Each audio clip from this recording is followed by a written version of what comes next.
Hello, future doctors. Welcome to our channel Simplified Chemistry by IIT Alumni. Hope we are simplifying the chemistry for you. So, let's start with PYQs of D and F block elements of NEET 2022. आइए बच्चों, NEET 2022 का first question. In the neutral और faintly alkaline medium KMnO4 oxidises iodide into iodate. बोल रहा है कि neutral या faintly alkaline medium में KMnO4 आयोडाइड को आयोडेट में ऑक्सीडाइज करता है. आयोडाइड होता है I- और आयोडेट होता है IO3-. यही सेम रिएक्शन देखिए पेज नंबर 108 पे NCERT में दी हुई है. हाईलाइट मैंने कर रखा है. सेम वर्ड्स मेंशन है इन न्यूट्रल और फेंटली एल्कलाइन सॉल्यूशंस. और उसके नीचे वर्ड्स भी सेम ही मेंशनड हैं. अ notable reaction is the oxidation of iodide into iodate. तो ये पूरी रिएक्शन यहाँ पे लिखी है. MnO4- plus H2O plus I- giving you MnO2 plus OH- plus IO3-. तो क्वेश्चन में क्या पूछा है हमसे? The change in oxidation state of Mn in this reaction is from. तो मैंगनीज रिएक्टेंट साइड पे MnO4- में है और प्रोडक्ट साइड में MnO2 में है. तो इसका मतलब MnO4- में मैंगनीज +7 में है और MnO2 में मैंगनीज +4 में है, क्योंकि ऑक्सीजन -2 में होता है. तो उसके अकॉर्डिंग +7 से +4 में यहाँ पे मैंगनीज हमारा गया है. तो कौन सा ऑप्शन यहाँ पे हमारा मैच होता है? Third option. आइए सेकंड क्वेश्चन देखते हैं नीट 2022 का. Gadolinium has low value of third ionization enthalpy because of. Third ionization enthalpy कह रहा है गैडोलिनियम की काफ़ी कम है. 4 ऑप्शंस दिए हैं, पूछा है क्यों कम है. तो देखिए पेज नंबर 110 पे NCERT के ऊपर एक टेबल बना हुआ है जिसमें गैडोलिनियम को हाईलाइट किया गया है. उसमें आप इलेक्ट्रॉनिक कॉन्फ़िगरेशन का लास्ट कॉलम देखिए Ln3+ का. उसमें गैडोलिनियम की जो कॉन्फ़िगरेशन है डेट इज़ 4f7. और 4f7 आपको पता है हाफ फिल्ड है, काफ़ी ज़्यादा स्टेबल है. क्यों स्टेबल है? क्योंकि एक तो सिमेट्री उसके अंदर आती है, क्योंकि पूरे सारे के सारे जो इलेक्ट्रॉन्स हैं वो सिमेट्रिकली फिल्ड है. यहाँ पर पूरा हाफ फिल्ड है हमारे पास ये F जो है. दूसरा, यहाँ पे जो एक्सचेंज एनर्जी जो है वो सबसे ज़्यादा है, क्योंकि इलेक्ट्रॉन्स का डिस्ट्रीब्यूशन सिमेट्रिकल है. तो एक इलेक्ट्रॉन दूसरे इलेक्ट्रॉन के साथ एक्सचेंज होता है यहाँ पे, उससे एनर्जी रिलीज़ होती है और स्टेबिलिटी यहाँ पे गेन होती है. तो अब यही यहाँ पर हमसे पूछा गया था कि गैडोलिनियम की क्यों कम है थर्ड आयनाइजेशन एंथैल्पी. तो ऑप्शन नंबर 4 देखिए, हाई एक्सचेंज एंथैल्पी यहाँ पर लिखा है. और यही NCERT में वर्ड भी लिखा है. आप देखिए नीचे सबसे लास्ट पैराग्राफ जो हाईलाइटेड है उसको मैं रीड करता हूँ.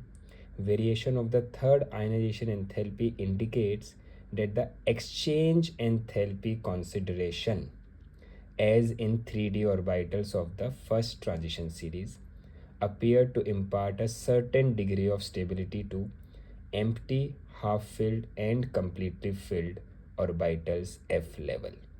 तो जो गैडोलिनियम वाला जो केस है वो हाफ फिल्ड वाला केस है हमारे पास. इसी में आखिरी में लिखा हुआ है this is indicated from abnormally low value of the third ionization enthalpy of lanthanum, gadolinium and lutetium. तो अगर कभी एग्ज़ाम में लैंथनम और लुटेशियम के बारे में आए तो भी आंसर सेम ही होगा, क्योंकि लैंथनम F0 है और लुटेशियम जो है वो F14 है. तो इसी वजह से यहाँ पे ये हाई एक्सचेंज एंथैल्पी का कंसेप्ट था और आंसर हमारा यहाँ पे 4th हुआ. चलिए थर्ड क्वेश्चन स्टार्ट करते हैं नीट 2022 का. Decrease in size from left to right in actinoid series is greater and gradual than in lanthanoid series due to. पूछ रहा है कि लेफ़्ट टू राइट जाने पे साइज़ जो है डिक्रीज़ होता है एक्टिनोइड सीरीज़ में और वो ग्रेटर है और ग्रेजुअल है as compare to lanthanoid series. तो ऐसा क्यों है?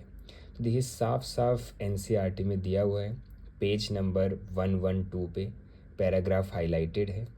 पहला ही वर्ड उसमें ये लिखा हुआ है there is a gradual decrease in size of the atoms और M3+ ions across the series. This is actinoid contraction bracket में लिखा भी हुआ है लाइक लेंथेनॉइड कॉन्ट्रैक्शन, और फिर आखिरी में वही वर्ड लिखा हुआ है the contraction is however greater from elements two elements in this series. तो वही क्वेश्चन है जो उसमें लिखा था कि ग्रेजुअल वाला वर्ड भी आ गया और ग्रेटर वाला भी आ गया।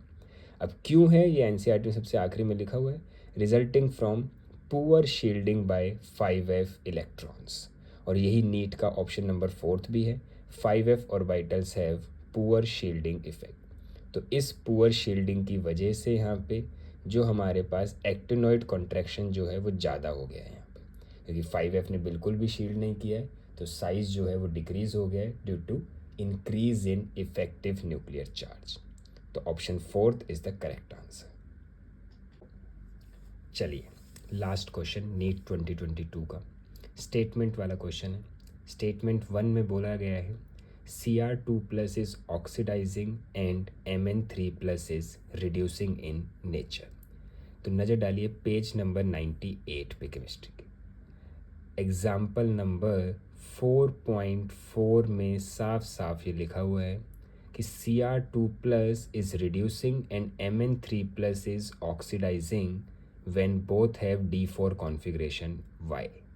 और यही नीट में उल्टा लिखा हुआ है कि Cr2 plus oxidizing and Mn3 reducing. तो स्टेटमेंट तो गलत हो गई कि स्टेटमेंट 1 इज़ इनकरेक्ट, बट ऐसा क्यों है इसको एक बार समझ भी लेते हैं। Cr2 प्लस की जो कॉन्फ़िगरेशन है वो D4 है। अगर ये रिड्यूसिंग एजेंट की तरह एक्ट करेगा तो इट मीन्स कि उसको दूसरों को रिड्यूस करना है और ख़ुद ऑक्सीडाइज होना है, और ख़ुद अगर ऑक्सीडाइज होगा तो वो Cr3 में जाएगा, और Cr3 की जो कॉन्फ़िगरेशन जो है वो हमारी यहाँ पर हो जाती है D3, और D3 जो कॉन्फ़िगरेशन है वो हाफ फिल्ड T2G है। आपने कोऑर्डिनेशन केमिस्ट्री में पढ़ा होगा कि T2G3 जो होता है वो हाफ फिल्ड होता है और वो हमारा काफ़ी ज़्यादा स्टेबल होता है। And on the other hand Mn3 is oxidizing, क्योंकि वो दूसरों को ऑक्सीडाइज करेगा और खुद रिड्यूस होकर Mn2 में चला जाएगा, और Mn2 जो है वो हमारा D5 होता है, और अगर Mn2 D5 है तो वो स्टेबल है क्योंकि वो हाफ फिल्ड हो गया है यहाँ पे।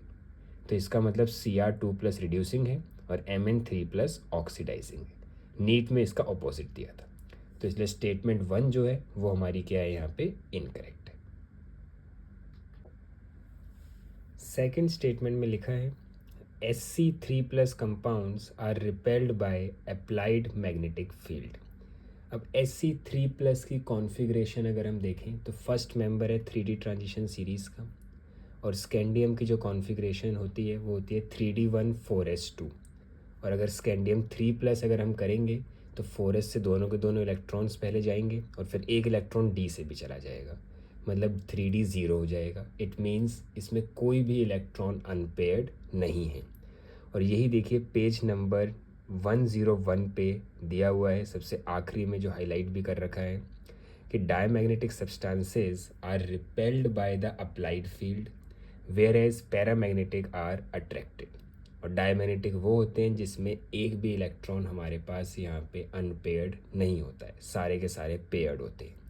और यही स्कैंडियम 3+ का केस भी था, सारे के सारे पेयर्ड थे, तो इसलिए डायमैग्नेटिक है, तो क्या होगा, रिपेल होगा ये। और अगर रिपेल होगा तो इसका मतलब स्टेटमेंट 2 इसमें क्या है यहाँ पे करेक्ट है। तो नीट 2022 का जो ये लास्ट क्वेश्चन जो था इसका कौन सा आंसर हो गया यहाँ पे, फर्स्ट, कि statement 1 is incorrect but 2 is correct. Thank you for watching the video. Hope you liked the video. Please like, comment, share and subscribe, and also press the bell icon for getting the future notifications. Thank you.